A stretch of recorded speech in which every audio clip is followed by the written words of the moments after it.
Welcome to my personal Lightroom space. This is Sarah. I am just going to share with you one quick tip that I use in Lightroom that I think really adds sharpness to my Lightroom images. Now, there are a lot of things that when coming from the camera, when you're actually taking the picture, can affect sharpness.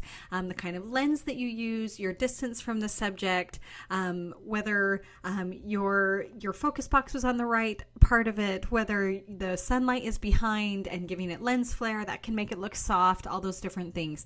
But assuming all those things have gone in line, how do we assure the best sharpness possible when we're working in Lightroom? So I've got everything edited how I want, and I just want to point you to this one little area right here. This is the sharpening area right here. And what I'm going to do is I'm just going to slide the amount to the 60 to 70 range, sometimes even into the 80s, just depending on how sharp I want it to be. And what I want you to do is look right in her eye area right here. It's a very subtle difference, but I'd like for you to watch it. So I'm going to zoom in a little bit so that you can see what this does to her eye right here. So I'm going to go ahead and sharpen it. This is in the 80 range. You see how it gets a little bit more pixelated, but it sharpens it. Okay, so I'm going to go ahead and zoom out. Okay, do you see how sharp that is? Now I'm going to do undo so you can see what it was like before.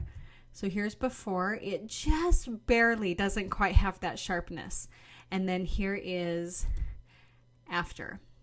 And it just barely gives it that nice little edge of sharpness. And so that's my little Mastery Monday tip for the day. And something to remember is anytime you use the sharpening tool anywhere from that 60 to 80 range, as you're scrolling through images through the session, often the image will pop up. Even if you've already applied the sharpening tool, such as this, the image will pop up and then it'll take maybe 1 or 2 seconds, depending on how fast your computer is, to make the sharpness tool apply to the image. So don't be scanning through them super fast and be like, goodness, the sharpening's not working. It often just takes a couple of seconds for it to settle in. So that's my Mastery Monday. Take advantage of the sharpening tool. Take care.